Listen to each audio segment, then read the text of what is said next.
Have you ever thought about the role that faith plays in business? Have you ever considered that the God or the deity that I believe in contributes to the success of my business or lack of it?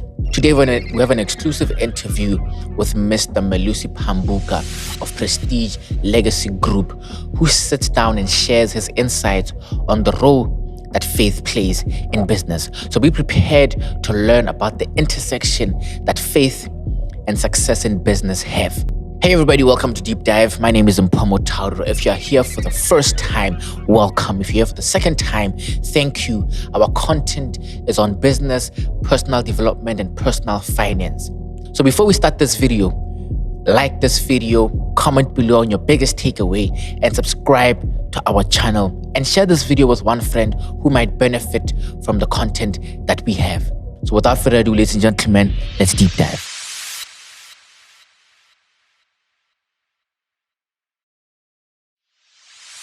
I want to ask you a question. Do you think we are entitled, Ron? Very much. Sometimes we have to. Sometimes we have to just be blunt with things. We have to say things as they are.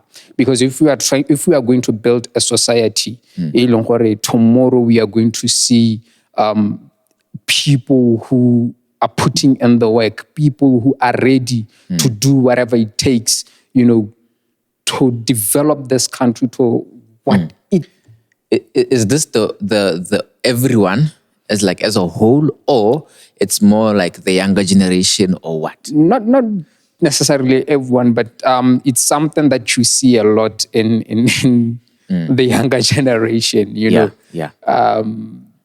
is that entitlement, and there is that yearning for opportunities that are just coming freely.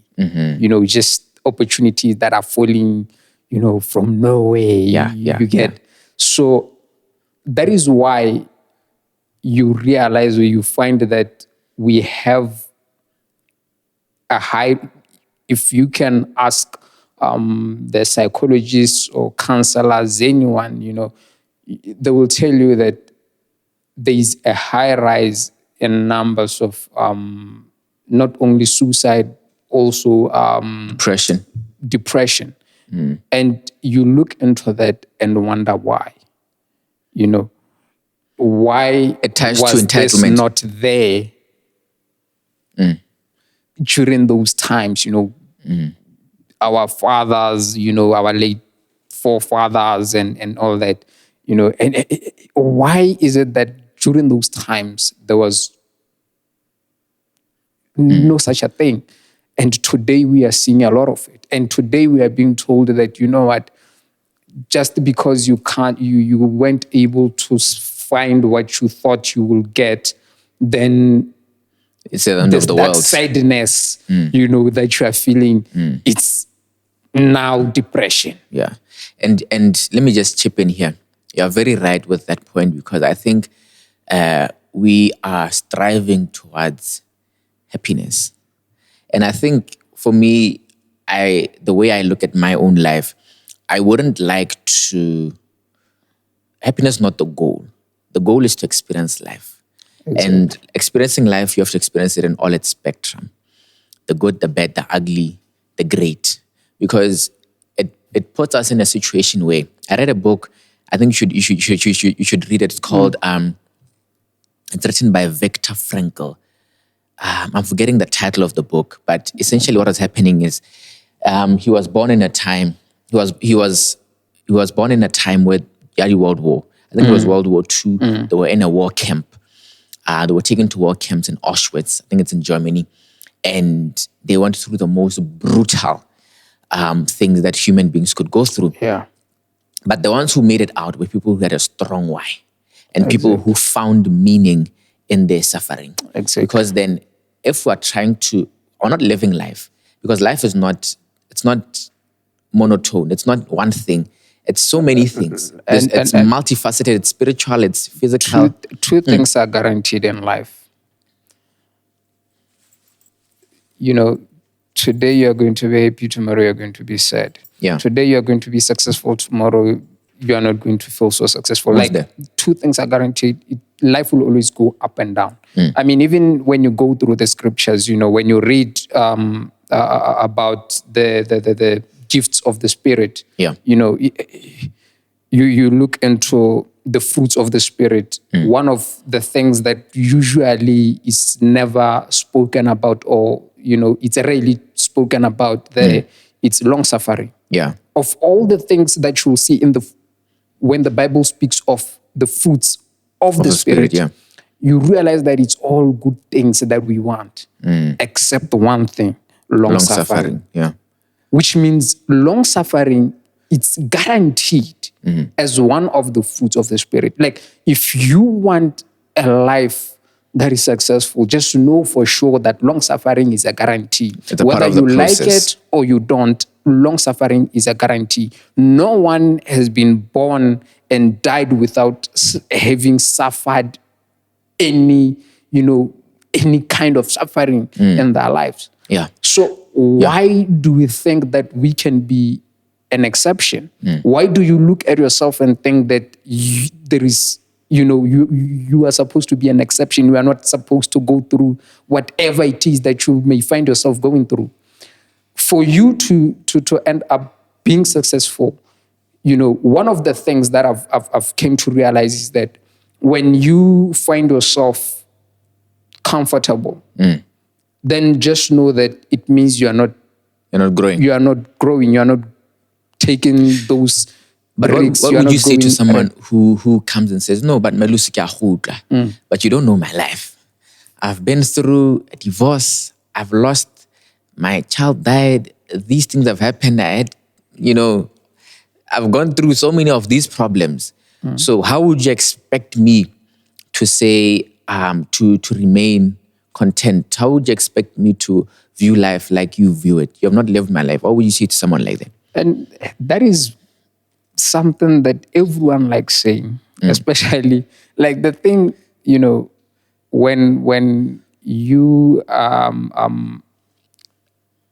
a person of faith and you are, in some sort a leader, in the youth ministry and all that, people will always be drawn to you and tell you all their problems and whatnot, And most of the time, all they want is an assurance that everything will be well and all that. And no one will ever want to be told, things as they are. Facts. Exactly. But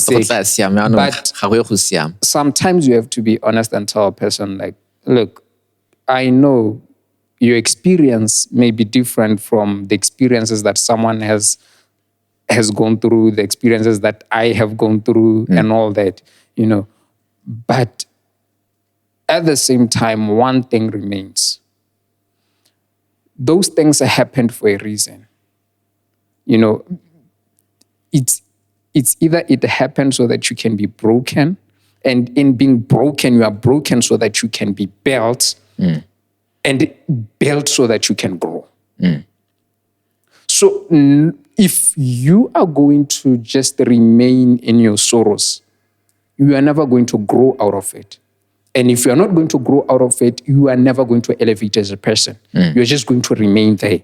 And the more you remain there, the more you are going to go through even more chaos. You become more miserable. Exactly. Because everything that will now happen or that will be attracted to you, it's going to be negative because you are carrying that negative energy within you that, my life already is miserable. My life is, all effed up and all that. You get? So I always say, look into the history. Look even into the history of that one person that you admire so much. Look into the life of that person that you feel like, I want to be like this person. You find that there are many scars behind that success. And one of the biggest flaw that we have as a species, is that we love being attracted to the success story than we are To the process. to the process. Very right. If there is one thing, my guy, that we have to give into, that we have to submit to, is the due process. And believe you me, it's not good. Nothing in the universe escapes the process. Exactly, because that's where you... To that, I also think something that makes people unhappy.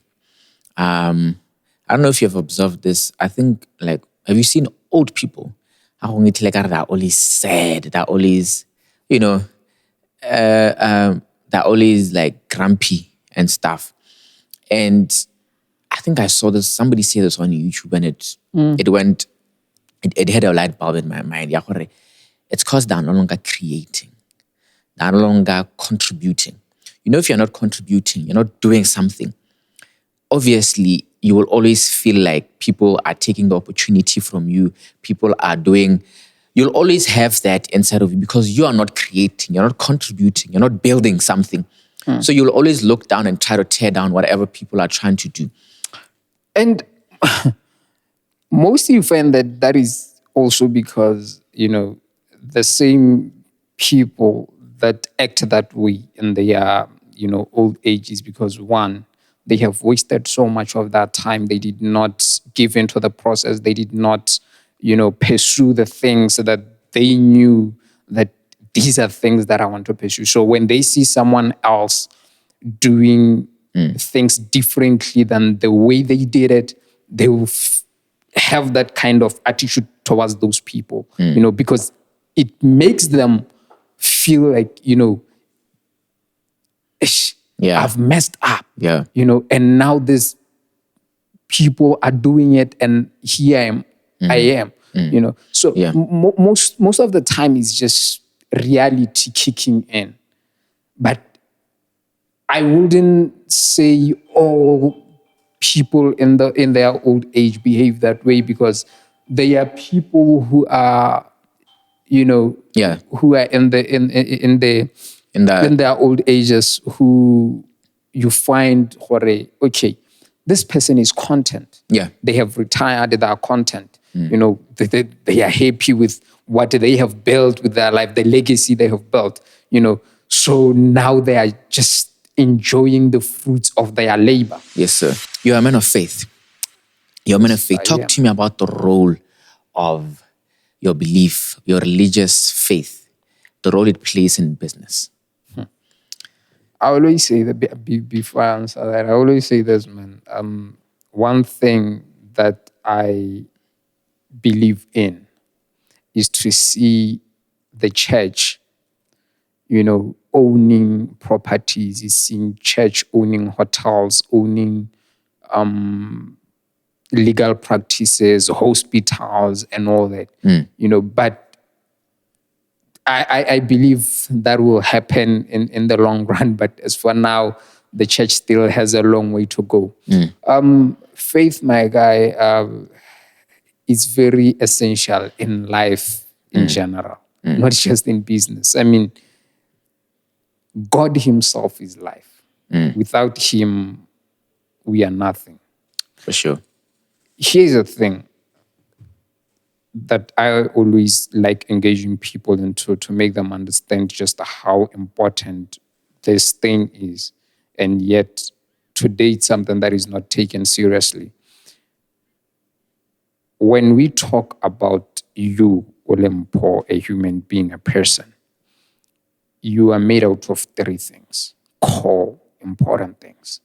That is the Mpo that we see, the physicality, the physical part of you, which is the body, which is just a vessel that carries what is within you. And that is the soul.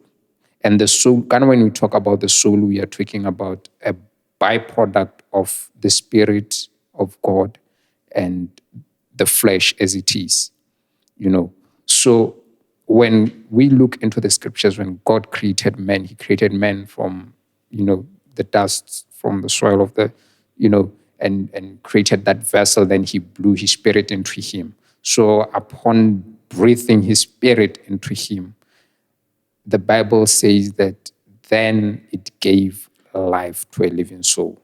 So which means the soul couldn't exist without the two breath. things, the body and the breath. So now when we talk about the soul, we are talking about the subconsciousness within you that is birthed by the body and the spirit, right? So even a business is like that. You know, a business, there is a spirit, there has to be a spirit within that business. And that spirit is determined by you as the person who runs it. You know, if you are going to run your business however you want, then it means you are going to find that you don't have integrity and all that. The Bible says that whatever you do, do it as if you're doing it for the Lord. Yeah. So by so doing, it means that you are now building the principle of excellence now. You know, that's where excellence broods in. That's where it comes into place. So if you don't do it as if you're doing it for the Lord, then it means you are not going to put more emphasis on it, more importance into it. But when you do that now, that is where you realize, well, you know what? Whatever comes my way,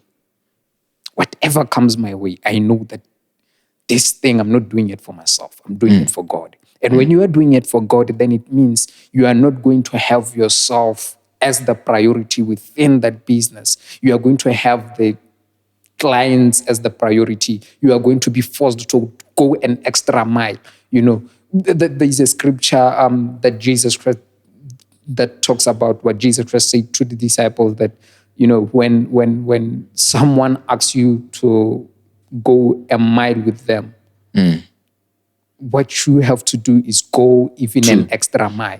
You know, when they say a mile, go 2 miles. When they say 4 miles, go 5 miles with them. So always put in an extra mile. So what that concept means is that whatever that you do, whatever that you engage yourself in, always go an extra mile.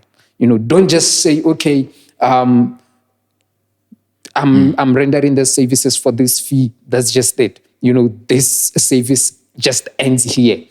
Go an extra mile, man. Show your clients that you care. Show them that you are there with them. You know, show them that it's more than just the transaction. Yes. You know, it's even a relationship that you are building with them. So in so doing, they start having that, you know, Relationship. feeling that importance, you know, that you are giving them, that, okay, this person shows that I am an important aspect of his company as just a client.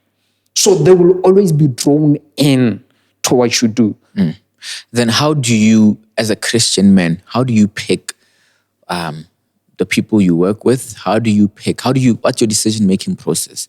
Because clearly, your religious belief is a great part of who you are and how you run business. Jesus Christ said, let your yes be a yes and your no be a no.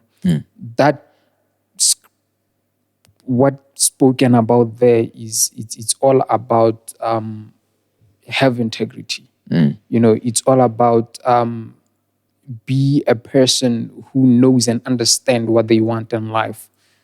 When you are a person who's grounded, when you are a person who's living by a set of principles, then you know the kind of people that you will not want within your cycle. That is the first thing. You know, the people that you will not associate with. So the people that you are going to find yourself now associating with and allowing within your inner circle, be it personal life, business-wise, it's always going to be people who have the same set of principles that you live by. Because you will know and understand that bad company corrupts good character. So no matter how you may try to justify it, if you have a bad company, you know, around you, they're always going to corrupt you. There is a book. I don't know who said those words. He said that when your friends, when you have 5 friends who are smokers, then it means you are the 6th. So basically what that just shows, it goes back to the scriptures to show that bad company corrupts good character, whether you like it or not. Most of the business principles that we live by today, most of even the life principles that we live by today, you look deep into them, you realize these are principles that are just taken from the scriptures. But yet we want to discard that. We want to, take credit away from the scriptures. What then do you tell to people who will come to you knowing that you are a Christian? They'll tell you, Melusi, money is the root of all evil, who have this dogma that Christians should not become rich. Christians should just live humble lives. They should do. I'm sure you have probably experienced that. What do you say to that set of people? And I've always told such people that the moment as a Christian you say that, just know that you don't read your Bible. It means that you are just a person who goes to church, listen to the sermon, go back home. That's it. You don't go into the scriptures. You don't do enough research. Because from the beginning of time, from the beginning of things, when God created the world and the earth and everything, he said, these are his exact word, that he's giving dominion and power and authority over all things unto us men. That we may rule over everything in the world.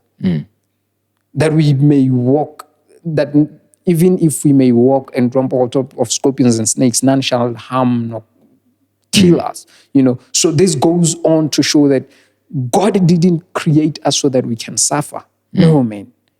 In his creation, when he created us, he made sure that we become the light into the world. So each and every one of us has to have this in mind, that your existence is not a sheer coincidence. It doesn't matter how you say you came into existence. It doesn't matter whether you say, you are a product of rape or what. The fact that you exist, it's not by sheer coincidence.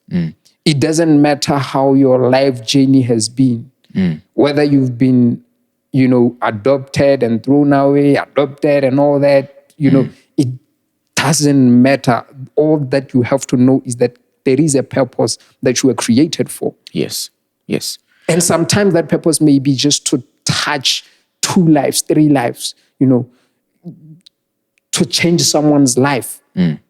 Sometimes it's not even at a global scale, man. But at the same time, we have to know, the Bible says, ye are the salt of the earth. You are the light. So in everything that you do it as if you are doing it unto the Lord.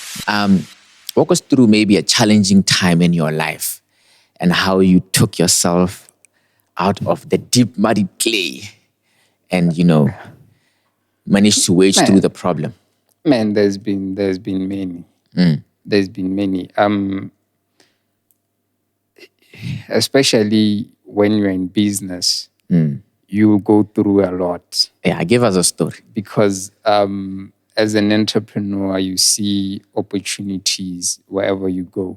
You are basically just, a machine that sees opportunities in every problem that you see. So wherever you see an opportunity, you're like, you know what, I'm going to go for it. Yeah. And sometimes, not sometimes, but I think it's a guarantee for every person who wants to be an entrepreneur, or not just an entrepreneur, but someone who wants to build a legacy, a legacy worth celebrating, a legacy that will live through generations.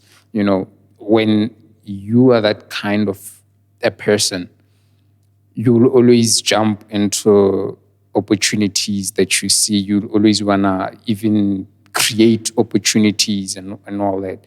So, man, there's been so many situations that I've been in but one that always stuck to my heart is the one that I had, was it 2020, I think. I had found some investors who were about to get into property investment. So I came with this crazy idea, man, and I was like, you know what, this is something to jump into. And I approached about 10 individuals. I'll say, 10 individuals. Some were coming in as a company, others were coming in as individuals. As individuals. And I made a pitch to them. Actually, the pitch I made to more than 10, but I ended up getting the 10 I was, looking for, because for me, at that particular time, I wanted just 10. You had 10 investors or 10 prospective investors? I had 10 prospective investors, right? Who later became investors. All of them? Yeah, 10 of them. Because when I approached people, I think by then, man, I must have approached more than 50 or so. I was only looking for 10,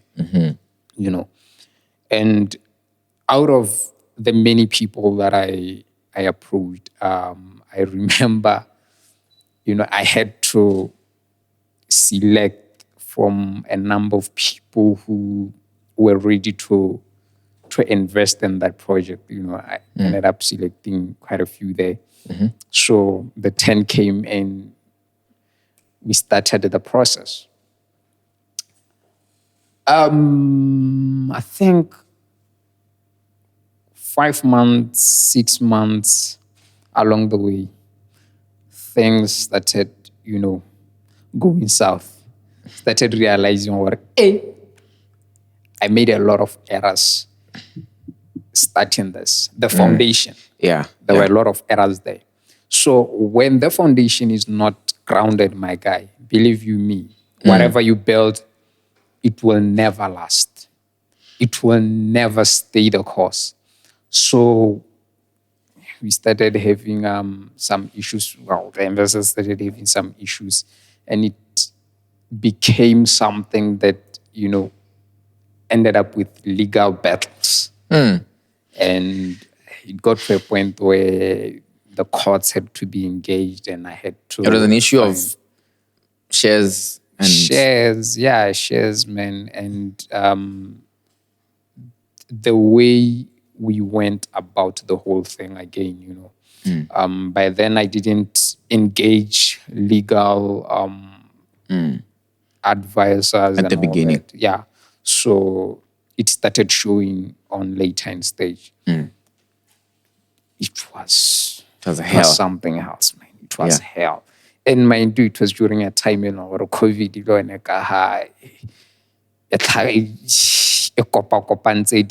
so, man, it was... So what, they wanted their money? Exactly. They wanted their investment. People, reimbursements had to be made, and I had to see to... I had two choices. I could just cry about it, but at the same time, man, when the storm comes, you have to run for shelter. You can't just stay in the storm and think, okay, I'll dry out. You either have to run for shelter or run directly at the storm. When the storm is coming, you go towards the direction it's coming from. You can't just stay in the storm, and you can't run away from it, because eventually it's going to catch up with you. So I had to sit down, dust myself up, and be like, you know what, I'm not gonna give up on this. I'm going to try it again, man. And deep.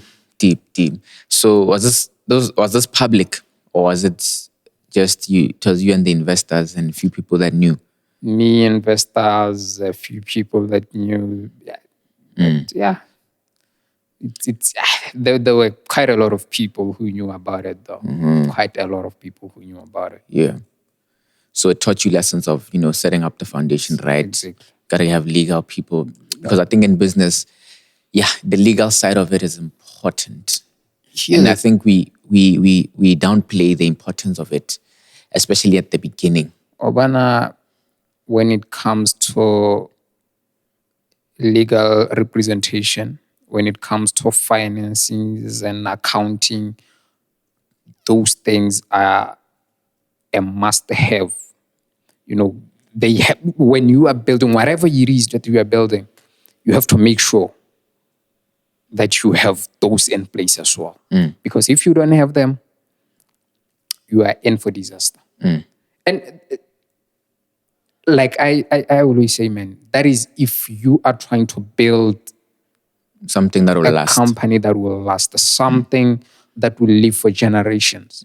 But if, you just want to do something which is a side hustle, something that will just, help you be self-employed and that's it, it's fine. You can do it however you want. Because for you at that particular point in time, the goal is just to survive, But if you are looking into building something sustainable, something that will add into the economy of the country, something that yourself, okay, this will live for generations, this will create employment for many other people and all that, then you have to include a lot of aspects within that company.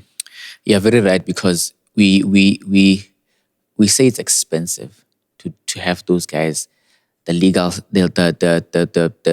side of it, to have a lawyer come through and look at your paperwork. We say it's expensive, but it is expensive not to have them. Down the line, it will come and bite you. If you think involving such in whatever you're trying to do is expensive, then it means your dream, your vision, your goal, whatever it is you want to achieve, then it basically means it's cheap. It means that it's not worth it.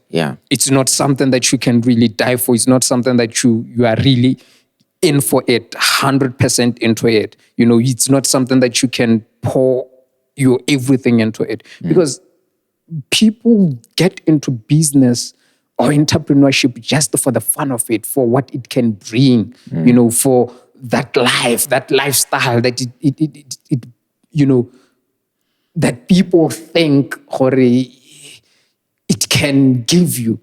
But they don't know it's not something you can do and achieve within, say, 2 years and that's it. Yeah. It's a process, man.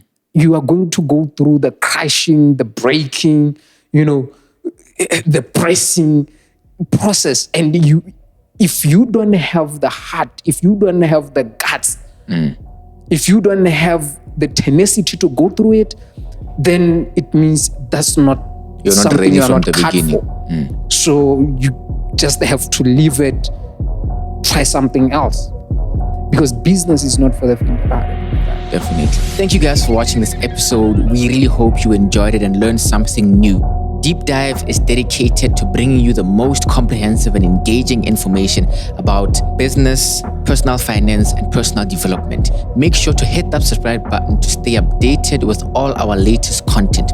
If you like this video, give it a like to show your support and help us reach a wider audience. And don't forget to share this video with your friends and your family who may be interested. Sharing helps us grow our community and connect with like-minded individuals. Leave a comment below and give us your biggest takeaway on this episode.